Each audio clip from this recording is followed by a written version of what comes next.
Hello everyone, I am doctor Shivani, प्रसूति and स्त्री रोग विशेषज्ञ। आज हम बात करने वाले हैं एक ऐसे आयुर्वेदिक प्रोसीजर के बारे में जो कि बहुत सारे गायनिकोलॉजिकल डिसऑर्डर में काम करता है। उसका नाम है योनि पीचू।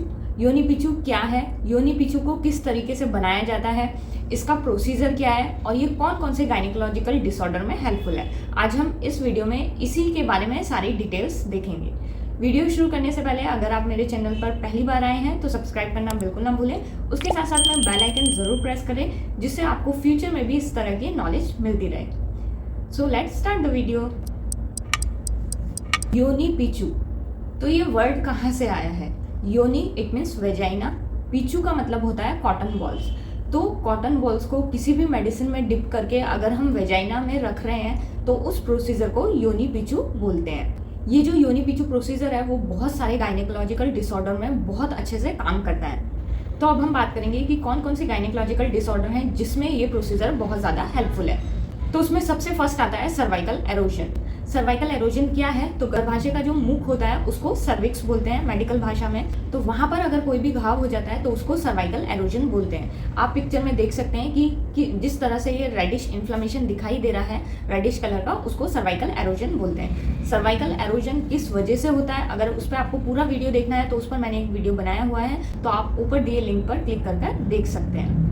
तो सर्वाइकल एरोजन की कंडीशन में ये आयुर्वेदिक प्रोसीजर बहुत ज़्यादा हेल्पफुल है। हर कंडीशन में जो आयुर्वेदिक मेडिसिन है वो चेंज होती रहती है। तो ये जो कॉटन बॉल है, योनि पीचू है, उसमें डिप करके वेजाइना रीजन में रखा जाता है। तो सर्वाइकल एरोजन में बहुत अच्छे से काम करता है। आपको सर्वाइकल एरोजन अगर हुआ है तो उसमें आपको कोई भी सर्जिकल प्रोसीजर कराने की ज़रूरत नहीं है। सिर्फ ये योनि पीचू अगर आप करवाएंगे तो उससे आपकी कंडीशन बहुत जल्दी ठीक हो जाएगी। सेकेंड जो इंडिकेशन है, सेकेंड जो कंडीशन है जिसमें ये प्रोसीजर हेल्पफुल है वो है पेनफुल इंटरकोर्स, या फिर मेडिकल टर्म में जिसको बोलते हैं डिस्पेरेनिया। तो कभी कभी क्या होता है, ये जो पेल्विक फ्लोर की मसल्स रहती हैं वो बहुत ज़्यादा टाइट रहती हैं। तो जब आप सेक्स करते हैं तो उस टाइम पे बहुत ज़्यादा पेन की शिकायत रहती है। तो यहाँ पर हम ऐसी मेडिसिन यूज़ करके इस प्रोसीजर को करते हैं जिससे जो वहाँ की मसल्स हैं वो स्मूथ हो जाती है।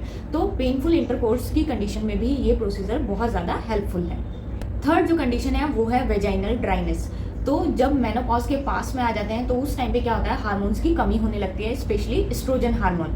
एस्ट्रोजन हार्मोन की कमी होने की वजह से बहुत सारे सिम्टम्स बॉडी में दिखाई देने लगते हैं जिसको मेनोपॉजल सिम्टम्स बोलते हैं। उसमें से एक सिम्टम है वेजाइनल ड्राइनेस। वेजाइना में बहुत ज़्यादा ड्राइनेस होने लगती है, उसी वजह से जो सेक्स करने की इच्छा है वो भी बहुत ज़्यादा कम हो जाती है। तो वेजाइनल ड्राइनेस की कंडीशन में भी ये प्रोसीजर बहुत ज़्यादा हेल्पफुल है। नेक्स्ट जो कंडीशन है वो है यूट्रोवेजाइनल प्रोलैप्स। अगर आपको प्रोलैप्स की कंडीशन है, इट मीन्स जो आपका गर्भाशय है वो नीचे की तरफ आना शुरू हो गया है, जिसको मेडिकल टर्म में प्रोलैप्स बोलते हैं, तो इस कंडीशन में भी ये प्रोसीजर बहुत ज़्यादा हेल्पफुल है। नेक्स्ट जो कंडीशन है वो है वेजाइनल इन्फेक्शन। वेजाइना में अगर किसी भी तरह का इन्फ्लेमेशन हो गया है तो भी ये प्रोसीजर उस कंडीशन को ट्रीट करने में हेल्प करता है। एंड लास्ट जो कंडीशन है वो है सर्वाइकल इनकॉम्पिटेंस।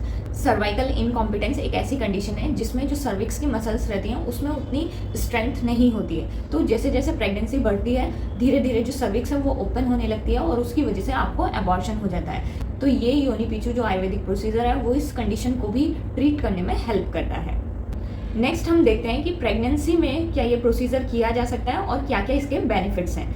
तो प्रेगनेंसी में आयुर्वेद में बताया गया है कि 9 मंथ जब से स्टार्ट होता है तब से ये योनि पीचू प्रोसीजर करना चाहिए। योनि पीचू अगर 9 मंथ से ही स्टार्ट किया जाता है तो ये वहाँ की जो मसल्स हैं उनको स्मूथ रखने में हेल्प करती हैं और आपकी नॉर्मल डिलीवरी होने के चांसेस बढ़ जाते हैं। सेकेंड जो कंडीशन है एबॉर्शन की कंडीशन। एबॉर्शन की कंडीशन में भी योनि पीचू हेल्पफुल है।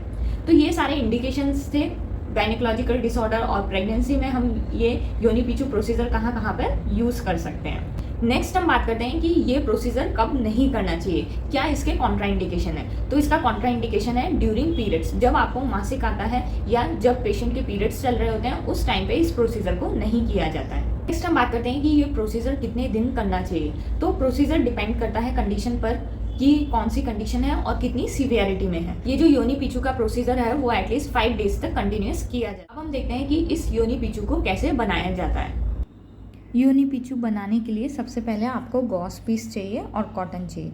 तो जैसे कि आप पिक्चर में देख सकते हैं, इतना गॉस पीस आपको लेना ज़रूरी है। फिर कॉटन को आपको इसमें साइड में रखना है, इस तरह से उसको फिर टाई करना है। या तो आप इसको थोड़ा सा रोल करने के बाद में यहाँ पर ये थ्रेड से बांध सकते हैं, नहीं तो यहाँ पर आप सिंपली गांठ भी लगा सकते हैं। गांठ लगाते टाइम आपको ध्यान रखना है कि एक एंड बड़ा होना चाहिए और दूसरा एंड छोटा होना चाहिए, ताकि जो बड़ा एंड है वो वेजाइना के बाहर रहे और पेशेंट बाद में उसको आराम से निकाल सके। ये गांठ जो है वो टाइट रहनी चाहिए, ताकि पेशेंट जब निकाले तो ये योनी पीचू खुले ना। इस तरह से आपको दोनों एंड को टाई कर देना है। तो ये जो बड़ा एंड रहता है वो वेजाइना से बाहर की तरफ निकला रहता है। इस तरह से आप कई सारे योनी पीचू बनाकर रख सकते हैं। कुछ छोटे साइज़ में भी रख सकते हैं और कुछ थोड़े बड़े साइज़ में भी रख सकते हैं। उसके बाद इनको स्टरलाइज करना ज़रूरी है। नेक्स्ट हम देखते हैं कि योनी पीचू प्रोसीजर कैसे किया जाता है। कोई भी प्रोसीजर शुरू करने से पहले सबसे पहले ज़रूरी होता है पेंटिंग एंड ड्रेपिंग। तो सबसे पहले पेशेंट को क्लीन करना है बाहर की तरफ से, फिर उसके बाद पेशेंट को अंदर की तरफ से क्लीन करना है। ध्यान रखें, जब बाहर से क्लीन करें तो उसके लिए अलग गॉस पीस का यूज़ करें, और जब अंदर क्लीन करें तो उसके लिए भी अलग गॉस पीस का यूज़ करें। अंदर की तरफ से पूरा अच्छे तरीके से क्लीन कर देना है। उसके बाद पेशेंट को कवर कर देना है टॉवल से। कवर करने के बाद में जो योनी पीचू है मेडिसिन में डिप करके अंदर की तरफ रख देना है। थोड़ा अंदर पुश करना है और जो वो एंड है बाहर की तरफ छोड़ देना है।